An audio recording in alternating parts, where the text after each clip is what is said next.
दोस्तों, एक तरफ जहां कोविड-19 से लड़ने के लिए पूरी दुनिया एकजुट हो चुकी है, वहीं दूसरी तरफ कुछ ऐसे लोग हैं जो इस समय भगवान माने जाने वाले यानी कि डॉक्टर्स की टीम पर हमला कर रहे हैं। जब उन्हें हॉस्पिटल्स लेकर जाया जाता है तो वहां पर भी वो बदतमीजी करते हैं, नर्सों के साथ में गलत व्यवहार कर रहे हैं, डॉक्टर्स को पीट रहे हैं।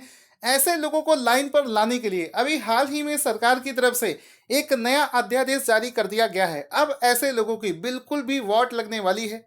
यहाँ पर आपको दोस्तों बता दूं, दुनिया में आपने कोई भी ऐसा देश नहीं देखा होगा जहां पर कोविड-19 के अलावा किसी दूसरी समस्या से निपटना पड़ रहा हो। इकलौता दुनिया का ऐसा देश है हमारा भारत, जहां पर हमें कोविड-19 से तो फाइट करना पड़ रहा है, उसके साथ साथ में कुछ ऐसे जाहिल लोगों के साथ में भी हमें फाइट करना पड़ रहा है जो कि डॉक्टर्स की टीम पर हमला कर रहे हैं, जो कि हमारी जान बचाने में लगे हुए हैं। ऐसे लोगों को समझाया भी नहीं जा सकता। और पूरे देश के अंदर अगर देखा जाए तो भोपाल से लेकर दिल्ली से लेकर पूरे इंडिया के अंदर से ऐसे मामले सामने आ रहे थे।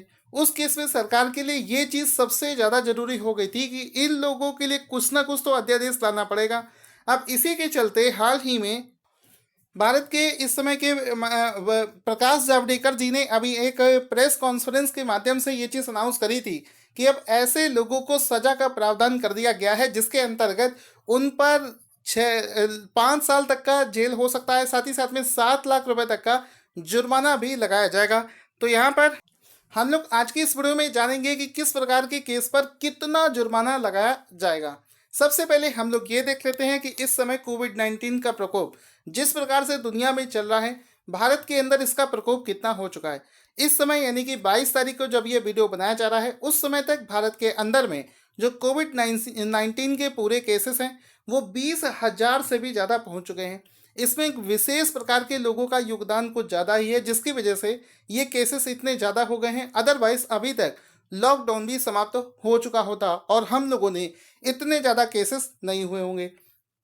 अगर आप लोग जानते हैं कि ऐसे कौन से लोग हैं जिनकी वजह से ये इतने केस हुए हैं, तो आप जल्दी से कमेंट करके बताइए कि किसकी वजह से, इसका कौन जिम्मेदार है जो ये केस इतने बढ़ चुके हैं।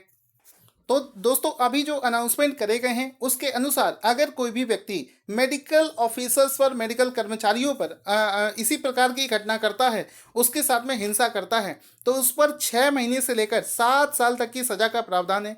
साथ ही साथ में उस पर 2 लाख रुपए का हर्जाना जी लगाया जा सकता है।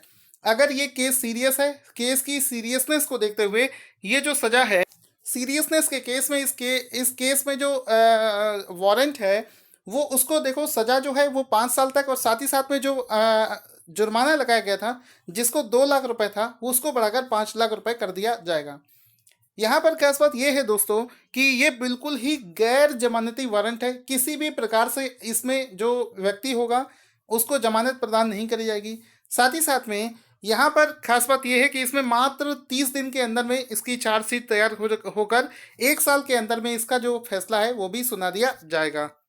दोस्तों, सरकार की तरफ से ये जो नया प्रावधान किया गया है, नया जो अध्यादेश लाया गया है, उसके बारे में आप लोगों क्या सोचते हैं?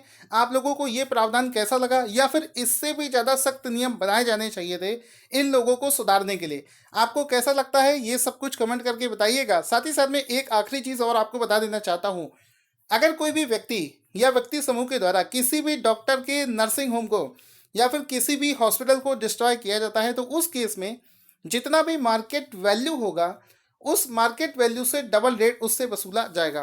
तो इस प्रकार से हो सकता है ये जो नया केस आया है, नया जो अध्यादेश जारी हुआ है, उससे हो सकता है कि अब इस केस में कुछ सुधार आने की ज़रूरत है। कुछ हो सकता है इसमें सुधार आ सकता है। तो आप लोगों से रिक्वेस्ट है कि ज़्यादा से ज़्यादा इस वीडियो की अवेयरनेस को लोगों तक पहुँचाएँ, सो दैट लोगों को सही सही चीज़ें पता चल पाएँ कि आखिर इस केस में किस तरीके से निदान पाया जा सकता है। Thank you for watching this video.